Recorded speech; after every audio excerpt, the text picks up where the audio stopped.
this is the Peter Pan story, roughly speaking. Peter Pan is this magical boy, and he's the boy that won't grow up, and he's magical. Well, that's because children are magical. They can be anything. They're nothing but potential.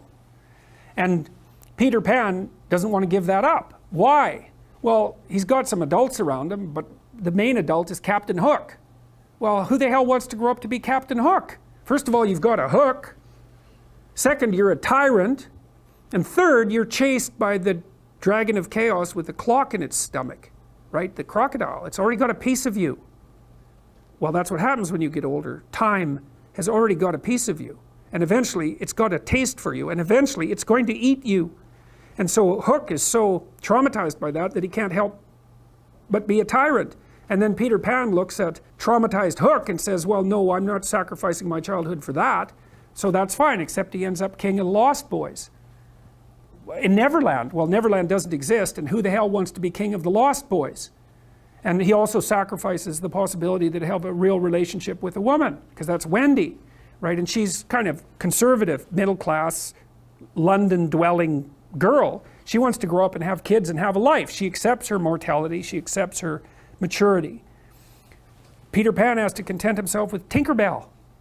She doesn't even exist. She's the substitute for the real thing.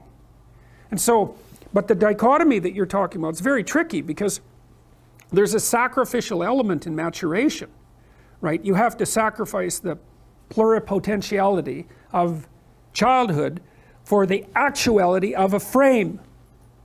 And the question is, well, why would you do that? Well, one reason is it happens to you whether you do it or not. You can either choose your damn limitation, or you can let it take you unaware when you're 30, or even worse, when you're 40.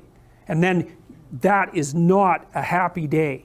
And I see people like this, and I think it's more and more common in our culture, because people can put off maturity without suffering an immediate penalty. But all that happens is the penalty accrues, and then when it finally hits, it just wallops you. Because when you're 25, you can be an idiot. It's no problem. Even when you're out in a job search, it's like, well, you don't have any experience and you're kind of clueless. It's, yeah, you're young, it's no problem. That's what young people are like, but they're full of potential. Okay, well, now you're the same person at 30. It's like people aren't so thrilled about you at that point. It's like, what the hell have you been doing for the last 10 years? Well, I'm just as clueless as I was when I was 22. It's, yeah, but you're not 22. You're an old infant, right? And that's an ugly thing, an old infant.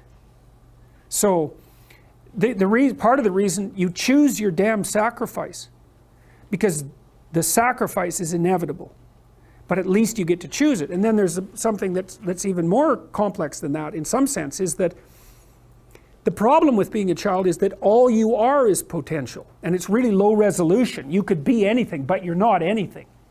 So then you go and you adopt an apprenticeship, roughly speaking, and then at least you become something.